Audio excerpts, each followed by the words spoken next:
Hello guys, welcome to the Vishakha Vyas Sharma's channel. And आज मैं vlog start कर रही हूँ। ये मेरा 2024 का फर्स्ट व्लॉग है। आज तारीख है 13 जनवरी। सो मैंने अभी कोई व्लॉग नहीं बनाया था, थोड़ा सा वीकेंड्स वगैरह का थोड़ा सा सॉर्ट नहीं हो पा रहा था, काफ़ी सारी चीज़ें पेंडिंग चल रही थी तो उन्हें मैंने किया था, इस वजह से तो मैंने सोचा क्यों ना आज व्लॉग स्टार्ट करूँ। सो आज है सैटरडे एंड आज मेरा ऑफिस का काफ़ी सारा काम था। अभी आधे घंटे पहले ही मैं फ्री हुई हूँ। सो सुबह तो मैंने 11 बजे तक तो घर का बेसिक्स वगैरह काम किया था, बट उसके बाद ऑफिस का इंपॉर्टेंट काम था तो वो सारा किया। अभी मैंने सोचा कि क्यों ना व्लॉग स्टार्ट किया जाए। कल है मकर संक्रांति। वैसे तो काफ़ी लोग 15 को सेलिब्रेट करेंगे, काफ़ी 14 को करेंगे, बट मेरा क्या है कि कल संडे है, परसों वर्किंग है, तो इस वजह से मैंने सोचा कि क्यों ना मैं कल ही सेलिब्रेट कर लेती हूँ। कुछ मीठा बना के भगवान को भोग लगा दूँगी। मुझे पिछले 1 महीने से रेगुलरली कभी फीवर आ रहा है, कभी नहीं आ रहा है, कभी खांसी, कभी क्या कुछ न कुछ चल ही रहा है। पूरा दिसंबर मेरा बकवास ही निकला है। बट जनवरी में काफ़ी सारी चीज़ें मैंने सॉर्ट आउट करने की कोशिश की है, जिनमें से काफ़ी एक चीज़ है जो जिसकी वजह से मैं बहुत ज़्यादा बीमार होती थी। आपको तो पता ही है, हमारी वॉशिंग मशीन बाथरूम के बाहर रहती थी। जो भी मेरे व्लॉग देखते हैं उन्हें पता है। तो उस वजह से उसका नल का कनेक्शन डायरेक्ट नहीं होता था, जिस वजह से मुझे ट्रेडिशनल मेथड से ही कपड़ों को पानी में निकालना पड़ता था मशीन में चलाने के बाद। तो उस वजह से क्या है, काफ़ी देर में पानी में रहती थी और अक्सर बीमार हो जाती थी विंटर्स में। सो उसके सॉल्यूशन के लिए हम लोगों ने परचेज़ कर ली है हमारी फुल ऑटोमेटिक मशीन, जिसका पाइप आज सुबह ही प्लम्बर इंस्टॉल करके गए हैं। तो हम कल उसकी भी शुरुआत करेंगे मकर संक्रांति के साथ साथ। तो चलिए, अभी इवनिंग टाइम है, अभी जस्ट हम लोगों ने चाय वगैरह पी थी और अब हम रजाई में हल्का फुल्का बैठे हैं। नींद को सुलाने की कोशिश की बट वो सोया नहीं, तो उसके पापा उसको घुमाने लेके गए हैं। और मेरी सिस्टर भी आई हुई है, उससे मिलवाऊंगी मैं आप लोगों को। So meet my sister. अभी जस्ट हम लोग उठे हैं। ये भी अपना कुछ एक इम्पॉर्टेंट ऑफिस का काम कर रही थी, तो वो करना था। इसका भी आज सैटरडे हाफ डे ऐसे ही गया है, ऑफ नहीं था। तो बस अभी ये देखिए, अभी थोड़ी देर पहले ही हमने कुछ थोड़ी चीज़ें खाई हैं और अभी चिप्स का पैकेट। चिप्स ना इसको बहुत पसंद है, मतलब एवरी टाइम हमारे घर में ना आलू की चिप्स मिलती ही मिलती है। और इसका रूटीन क्या होता है कि खाना वाना खा लिया एंड देन फिर रात को 10 बजे जब हम लोग सोने की तैयारी करते हैं, देन ये कटोरी में से चुपके से लाती है चिप्स वगैरह भर के, और फिर चुपचाप साइड में बैठे बैठे मोबाइल देखती की या एग्जाम्स में पढ़ाई करेगी या कुछ भी, मतलब चिप्स इसको रात को चाहिए। और सेम आदत ना अभी जब नीत इसके यहाँ रह कर आया है ना चित्तौड़, तो उसको भी डल गई है। अब वो रोज़ रात को 10:30 बजे हम लोग जैसे ही सोने लगते हैं और ही सडनली, मुझे तो भूख लग रही है, मुझे तो कुछ खाना है। फिर थोड़ी देर में बोलता है मुझे तो चिप्स ही खाना है। मतलब इसी आदत हो गई ना दोनों मासी भांजों की, कि हमको परेशान करके रखा हुआ है। खैर एनीवेज, आप मिलिए मेरी सिस्टर से। लास्ट ईयर दिसंबर जब ईयर एंड हो रहा था तब ये मेरे व्लॉग्स में थी। इस बार ये नए ईयर्स की शुरुआत में मेरे साथ है। तो वो होता है ना एक इंग्लिश का सेंटेंस में हेल्पिंग वर्ब, जिसके बिना सेंटेंस कंप्लीट नहीं होता। मेरी लाइफ में इसके बिना कोई भी चीज़ कंप्लीट नहीं होती बेसिकली। खैर, सिस्टर्स बॉन्ड का एक लेवल भी अलग होता है। तो हमने आज वॉश करे थे बहुत सारे कपड़े और मैंने अपनी पुरानी मशीन ही यूज़ करी थी। मुझे नहीं पता था कि आज प्लम्बर फटाफट से आ जाएगा और मिल जाएगा। मुझे लगा शायद सेटअप आज हो ना हो, तो मैंने वॉश कर लिए थे। तो बस वही यहाँ पर समेटे थे और मैं साथ साथ उन्हें अलमारी में जमाती जा रही हूँ, एक एक नीत के पापा के, मेरे, और काफ़ी सारे अदर कपड़े हैं। कुछ अभी भी रखे हुए हैं जो वॉश नहीं हुए हैं, उन्हें मैं कल वॉश करूँगी। सो क्या करें, पूरे हफ्ते में निकल जाते हैं, सब लोग वर्किंग में होते हैं और फिर सुबह सुबह बिल्कुल शेड्यूल अप एंड डाउन रहता है। कभी हम जल्दी फ्री हो जाते हैं, कभी नहीं होते, तो क्लोथ्स वगैरह भी निकल जाते हैं। तो बस वही सेटल डाउन कर रही हूँ और जो क्लोथ्स मैंने अभी तक दोबारा पहने जा सकते हैं, उन्हें मैं हैंगर्स पर सेटल करके रख रही हूँ। तो बस इस तरह से ये चल रहा है। और साथ ही मैं और मेरी सिस्टर कर रहे हैं बहुत सारी गपशप, क्योंकि आने वाली है 22 तारीख और उस दिन होने वाला है राम जन्मभूमि का उद्घाटन। तो बस उस रिगार्डिंग काफ़ी सारी चीज़ें हम बात कर रहे थे, क्योंकि जब वो संघर्ष चल रहा था तो मैं काफ़ी छोटी थी, घर में काफ़ी सारी चीज़ें डिस्कस होती थी, तो मुझे बहुत सारी चीज़ें पता होती थी। तो वही मैं अपनी सिस्टर को बता रही थी कि किस तरह से इसका संघर्ष हुआ था, क्या हुआ था और सब कुछ। वैसे तो अभी ऑनलाइन काफ़ी सारी चीज़ें अवेलेबल है, बट काफ़ी बच्चों को नहीं पता होता। तो मैंने सोचा क्यों ना मुझे जो इन्फॉर्मेशन पता है वो मैं उससे साझा करूं, ताकि उसे भी पता चले कि किन संघर्षों के बाद हमें ये दिन देखने को मिला है और क्यों हम इसे दिवाली के साथ कंपेयर करते हैं और क्यों हमारे लिए ये बहुत स्पेशल है। तो बस इसी दौरान बात करते करते हमारा सारा काम हो चुका है और मेरी सिस्टर लगा रही है झाड़ू, जो कि हमारे यहाँ इवनिंग में लगता ही है। स्पेशली अगर हम दिन भर घर पे रहते हैं तो झाड़ू लगाना कंपलसरी हो ही जाता है, ताकि थोड़ी बहुत सफाई हो जाए। तो फाइनली मैं आ चुकी हूँ किचन में एंड मैं बना रही हूँ आज मूली के पराठे। आज नीत के पापा नाइट शिफ्ट करके आए थे, तो आज उनका हाफ डे था बेसिकली, तो मैंने सोचा उनके लिए कुछ स्पेशल बनाया जाए। एंड सेकेंडली इस पूरे विंटर में मैंने एक बार भी मूली के पराठे बनाए नहीं हैं। और सेकंड चीज़ ये भी है कि सिस्टर आई हुई हैं, कुछ अच्छा सा बनाना था, सब्जी वगैरह नॉर्मल खाना खाने की इच्छा नहीं थी। तो बस यहाँ पर मूली को हम लोगों ने पानी निकाल दिया है घिस के। सो एक्चुअली क्या है कि हम लोग मूली के पराठे दो तरीके से बनाते हैं, एक तो स्टफिंग जो आटे में भर के बनाते हैं वैसे, और सेकंड आटे में डायरेक्ट गूंद के। सो आज मैं आटे में डायरेक्ट गूंद के बना रही हूँ और देखते हैं कैसे बनते हैं। वैसे मैंने पहले भी ट्राई किए हुए हैं लास्ट ईयर और काफ़ी अच्छे बने थे, तो मैं इस बार भी ऐसे ही ट्राई करूँगी। सो उसी के साथ खाना बनाना स्टार्ट करते हैं। और हमारा झाड़ू वगैरह हो चुका है। संध्या टाइम से पहले ना हमें हमेशा झाड़ू लगाते हैं, हमारे यहाँ शुरू से ही कल्चर रहा है, क्योंकि संध्या टाइम के बाद सफाई होती नहीं है और अचानक से अगर इन केस कोई आ जाए 5 बजे बाद, तो एटलीस्ट घर साफ़ हो जाता है। और दिन भर हम घर में रहते हैं, एक्टिविटी करते हैं, तो काफ़ी थोड़ा बहुत डस्टिंग वगैरह हो ही जाती है, तो घर भी सेट हो जाता है अच्छे से। यहाँ मैं कर रही हूँ मसाला तैयार मूली के पराठों के लिए, जिसमें मैं यूज़ करूँगी सौंफ, अजवाइन और धनिया, जो कि साबुत धनिया होता है। इन्हें मैं कूटूँगी, क्योंकि इनको साथ के साथ जब कूट के या यूज़ करते हैं ना, तो इनकी फ्रेगनेंस, इनका असर बहुत ज़्यादा रहता है, तो मैं पाउडर नहीं रखती हूँ इनका। तो उसी के साथ मैंने यहाँ पर मसाले डाल दिए हैं, और उसी के साथ हल्दी, नमक, मिर्ची और अपना बनाया हुआ मसाला। उससे डबल फ़ायदे होते हैं। पहला तो टेस्ट जो होता है वो इन्हेंस होता है, और दूसरा मूली जो होती है वो अक्सर गैस की प्रॉब्लम क्रिएट करती है। तो हम जब अजवाइन, सौंफ और धनिया डालते हैं ना, तो उससे क्या होता है कि वो हमारे बॉडी में गैस नहीं बनने देता, मूली को डेवलप नहीं करने देता, तो उससे हेल्थ बेनिफिट भी रहते हैं। और साथ ही मैं हल्की सी हींग भी डालूंगी, हींग से भी गैस्ट्रिक प्रॉब्लम सॉल्व होती है। तो बस इसी तरह से सारे मसाले डाल के और मैं यहाँ पर आटा गूंदूंगी। तो मुझे तो हमारा इंडियन ट्रेडिशनल मेथड खाना बनाने का बहुत ज़्यादा अच्छा लगता है। वो हेल्थ बेनिफिशियरी होता है, प्लस साथ ही हमारी बॉडी को काफ़ी अच्छा हेल्दी बनाता है। तो आप लोगों की यहाँ पर क्या मेथड यूज़ करते हैं मुझे ज़रूर कमेंट करके बताइएगा।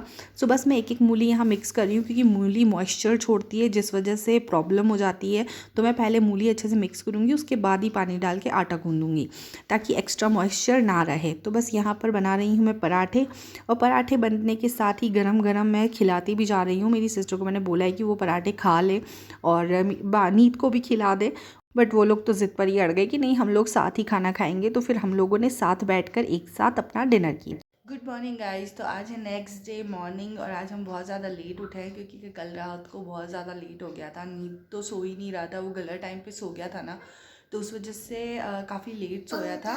एंड करने के बाद में सोते हैं। गर्म पानी पीने के बाद हमारी चाय ऑलरेडी चढ़ी हुई है गैस पर, वो मैं चढ़ा के आ गई थी फटाफट से।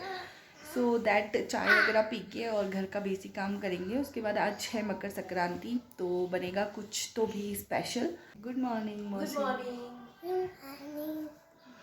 तो बस अब हम देखते हैं नेक्स्ट काम। फटाफट दोनों मिलके फटाफट पूरे घर का काम कर देंगे आधे घंटे में। और उसके बाद क्या करेंगे नीत अपन? बैट बॉल नहीं खेलेंगे, आपको नई कराएंगे। सो गर्म पानी पीने के बाद मैं आ चुकी हूँ किचन में, और चाय भी बन चुकी थी। तो बस यहीं पर चाय छान रही हूँ, और उसी के साथ आ चुकी है हमारी कचरा लेने वाली गाड़ी भी। सो जनरली कचरा लेने वाली गाड़ी आती है तब मैं या तो नहा रही होती हूँ या नहा के निकल चुकी होती हूँ, बट आज मैं लेट हो चुकी हूँ। और लेट होने के साथ ही सारे शेड्यूल आगे से आगे लेट होंगे। ऑब्वियसली हम सुबह जितना लेट उठते हैं उस टाइम को हमें रिकवर नहीं कर पाते हैं, पूरे दिन में भी वो 2 से 3 घंटे वेस्ट हो ही जाते हैं। तो बस इस तरह से हमारा चाय का कप जा रहा है रूम में। हम लोग हमारी चाय पियेंगे और उसके बाद हम हमारा मॉर्निंग रूटीन वर्क स्टार्ट करेंगे। तो अभी हम 2 जने हैं, तो फटाफट से मिलकर काम कर लिया जाता है। नीत का दूध ऑलरेडी फिनिश हो चुका है, और उसी के साथ नीत और मासी दोनों को मैंने भेजा है छत पर, और साथ ही वो मेरी हेल्प भी करती जा रही है सामानों को ठिकाने रखने में। और ये एक फिटेड बेडशीट है जिसको सही करने में ज़्यादा टाइम लगता नहीं है, तो जनरली ये फटाफट हो जाती है। एक बार आप बिछा दो, उसके बाद आपको इसको थोड़ा बहुत सेटल करना होता है, पूरा सही नहीं करना पड़ता। तो बस यहीं पे मैं कर रही हूँ। चूँकि घर में छोटा बच्चा है तो इसको कई बार निकाल के भी अच्छे से झटकना पड़ता है, बट स्टिल जनरली वो मेहनत कम रहती है। तो बस यहाँ पर बेड ऑलरेडी सेट है। सबसे पहले मैं बेडिंग सेट करती हूँ, मेरा फेवरेट काम है ये। बेडिंग सेट हो जाता है ना तो मुझे लगता है कि काफ़ी सारा काम हम कर चुके हैं। तो बस उसी के साथ यहाँ पर रजाई भी मैं लगा रही हूँ, ताकि जब भी इच्छा हो दिन में रेस्ट करने की, सोने की या नींद सोता है तो मुझे अलग से नहीं कैरी करना पड़ता। रजाई यहाँ पर ऑलरेडी रहती है तो फटाफट उसको उड़ा देती हूँ। तो बस इस तरह से संडे का जो काम होता है वो कभी ख़त्म नहीं होता है, और इवन एवरीडे का जो हाउस होल्ड वर्क है वो कभी ख़त्म नहीं होते हैं। वर्किंग वुमेन्स को लगता है कि हाउस मेकर्स ज़्यादा हैप्पी होती हैं, उन्हें घर में रहने को मिलता है, और वहीं हाउस मेकर्स सोचती हैं कि वर्किंग वुमेन ज़्यादा हैप्पी होती हैं क्योंकि वो इंडिपेंडेंट होती हैं फाइनेंशियली। सो ऐसा कुछ भी नहीं है, सब लोगों की अपनी एक जिम्मेदारी होती है। कुछ लोग दोनों काम अच्छे से सेटल कर लेते हैं, कुछ लोग अच्छे से वर्किंग वुमेन होने का ही काम अच्छे से देख पाते हैं तो घर का नहीं देख पाते, और कुछ वुमेन्स होती हैं जो घर का काम बहुत अच्छे से हैंडल कर पाती हैं, जिनका कंपैरिजन तो हो ही नहीं सकता। तो बस इसी तरह से घर के काम चलते रहते हैं। पूरे वीक में हम लोग जो भी चीज़ें छोड़ देते हैं वो हम वेकेशन पर या वीकेंड्स पर सेटल डाउन करते हैं। फैमिली के साथ टाइम स्पेंड करने को भी अच्छे से मिल जाए, इसलिए कोशिश करती हूँ कि सैटरडेज़ को या संडे को मॉर्निंग में ही सारे काम अपने फिनिश कर दूँ। तो यहाँ पर मैं नहा के आ चुकी हूँ किचन में, भगवान की दिया बत्ती भी कर दिया है। साथ ही मैं बना रही हूँ खिचड़ा, जो कि हमारे मकर संक्रांति पे बनता है। तो ये एक विशेष प्रकार की गेहूँ है जिन्हें बनाया जाता है अच्छे से पानी में भिगोकर, और फिर उन्हें डायरेक्ट बॉईल करके इसकी मैं मटर वाली खिचड़ी बना रही हूँ, और साथ ही मीठा खीच बनाऊँगी। तो साथ ही यहाँ पर मैंने छोंक लगा दिया है, मटर डाल दिए हैं। मटर जब अच्छे से सीज जाएंगे तो ये it's a very simple recipe. So मटर के सीजते ही इनमें हम हल्दी नमक डालेंगे ताकि मटर जल्दी से अच्छे से फ्राई हो जाए, गल जाए। उसके बाद मैंने जो खिचड़ा बॉईल किया है गेहूँ का वो मैं इसमें डाल दूँगी। तो ये एक सिंपल सी रेसिपी है और टेस्टी भी लगती है, और साथ ही हेल्थ बेनिफिट भी काफ़ी सारे देती है, क्योंकि गेहूं में होता है अच्छा खासा प्रोटीन, और साथ ही मटर जो कि एक ग्रीन वेजिटेबल है तो वो काफ़ी हेल्दी होती है। साथ ही मैंने दूध उबालने के लिए भी रख लिया, और दूध उबालने के साथ साथ ही मैं इसमें बॉइल्ड जो गेहूँ है वो भी डाल चुकी हूँ। तो उसी के साथ इसको सिझाना पड़ता है, और इसको बनने में काफ़ी टाइम लगता है। कम से कम 2 से 3 घंटे आराम से लग जाएंगे इसको उबालने में, तब जाके जो एक्चुअल टेस्ट है वो आएगा। सो फाइनली इसे खाकर मेरी सिस्टर ने बताया था कि ये काफ़ी अच्छा लगा उसे, तो होपफुली मेरी मेहनत साकार हो गई। सो यहाँ पर खिचड़ा रेडी है। लास्ट में मैं लाल मिर्च और धनिया पाउडर ऐड ऑन कर दूँगी। तो मैंने थोड़ा सा ही बनाया था, क्योंकि फिर बाद में वीकडेज स्टार्ट हो जाएंगे और नहीं खा पाएंगे हम लोग। तो गाइज़ मेरा घर का ऑलमोस्ट सारा काम हो चुका है, बस आटा गूंदा है, रोटी बनानी है। रोटी भी थोड़ी देर बाद बनाऊंगी, उससे पहले मैं लगाऊंगी मशीन। और आज मैं करने वाली हूँ इनॉग्रेशन अपनी नई मशीन का, जो कि है फुल ऑटोमेटिक। किस कंपनी से है वो मैं आपको बताती हूँ, इसको दिखाती हूँ, थोड़ा सा ओवरव्यू दूंगी। जो ऑलरेडी यूज़ कर रहे थे उनसे पूछा था, कुछ रिव्यूज़ यूट्यूब पे देखे थे, और उसके अलावा इसकी जो फीचर्स है अभी मुझे ज़्यादा अच्छे से पता नहीं है।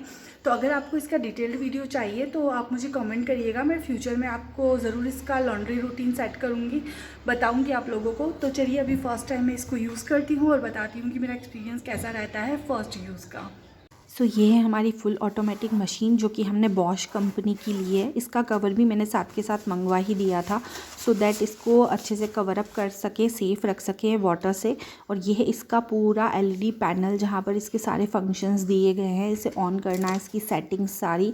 और इस तरह से ये एक डोर है जो कि एक सॉफ्ट क्लोजिंग डोर है। इसे आप थोड़ा सा बंद करके छोड़ दें, अपने आप धीरे धीरे बंद हो जाता है। उसके बाद यहाँ पर एक पैनल दिया है जहाँ पर आप अपना पाउडर, सर्फ या फिर लिक्विड भी डाल सकते हैं। ये एक लिक्विड डिटर्जेंट के लिए सेक्शन दिया हुआ है, और साथ ही उसके साथ दिया है एक फैब्रिक सॉफ्टनर के लिए स्पेस। उसी के साथ ये है इसका यहाँ पर टब, जो कि काफ़ी बड़ा है। हमने बेसिकली 8 kg की मशीन ली है। जनरली हमारे 8 kg की मशीन इज़ सफिशिएंट। पिछली वाली 7 kg थी तो हमने 8 kg प्रेफर करी। उसी के साथ जब भी किसी चीज़ की शुरुआत होती है तो बिना गणपति जी के स्वस्तिक बनाए तो हो ही नहीं सकती। तो बस अपनी संस्कृति को आगे बढ़ाते हुए इस नई चीज़ का जो शुभारंभ मैं कर रही हूँ वो गणपति जी के नाम से ही करूँगी, जैसा कि हमारी फैमिली में हर चीज़ के लिए किया जाता है। तो बस इस तरह से पहले स्वस्तिक बनाऊँगी, स्वस्तिक की थोड़ी सी पूजा करूँगी। मुझे ज़्यादा कुछ तो नहीं पता इस बारे में, बट हाँ जितना मैंने देखा है अपने घर के बड़ों को उतना मैं ज़रूर करना चाहूँगी। तो बस इस तरह से बन चुका है हमारा स्वस्तिक।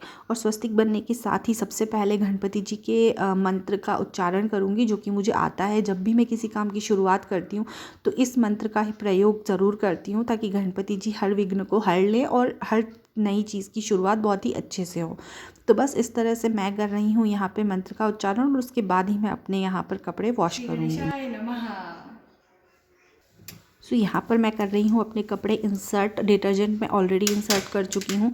साथ ही इसका जो डेमो दिया था वो 1 जनवरी को दिया था, तो काफ़ी सारी चीज़ें मैं भूल गई थी। तो जैसे ही कपड़े डाले मैंने और नल वगैरह सारा कनेक्ट कर लिया, उसके बाद मैंने देखा कि इसको कैसे क्या ऑन करना है। तो बस मैं अपनी सिस्टर को भी बताती जा रही थी और साथ ही रिमाइंड करती जा रही थी कि इसको कैसे चलाना है, क्या करना है। स्टार्टिंग में मुझे बहुत प्रॉब्लम हुई, मुझे पता नहीं चला कि कैसे चलेगी। मुझे लगा ये बहुत देर तक स्टार्ट ही नहीं हो रही है, बट फिर पता चला अच्छा अंदर नल चल रहा है, पानी कलेक्ट हो रहा है। तो बस इस फॉर्मेट से ही चलती है। तो कभी कभी क्या होता है, नई चीज़ों के साथ हमारे फ़नी मोमेंट क्रिएट हो जाते हैं। तो बस इस तरह से ये मशीन के फंक्शंस हैं जिसे मैं देखती जा रही हूँ, सेट करती जा रही हूँ। वैसे ज़्यादा फंक्शन सेट करने की ज़रूरत नहीं होती, काफ़ी ईजी है। आपको बस 1-2 बार चलाने की ज़रूरत है, प्रैक्टिस करने की ज़रूरत है, दैट्स इट। फिर उसके बाद आप ईज़िली इसको चला लेते हो और ये आपके घर के काम को बहुत आसान कर देती है। मेरा तो बहुत बड़ा बर्डन कम हो चुका है, बहुत ही हेल्पिंग हैंड है ये मेरे लिए बेसिकली। सो मशीन की फंक्शनलिटी सेट करने के बाद मैं गई किचन में और जमाई अपनी प्लेट ताकि हम लोग लंच कर सकें। सो यहाँ पर है खीच जिसमें डाला है मैंने घी के बिना तो खीच अधूरा है, और आलू और गोभी की सब्जी है, और इस तरह से मेरा लंच प्रिपेयर है। तो अब हम मिलते हैं हमारे नेक्स्ट वीडियो में। Till then bye.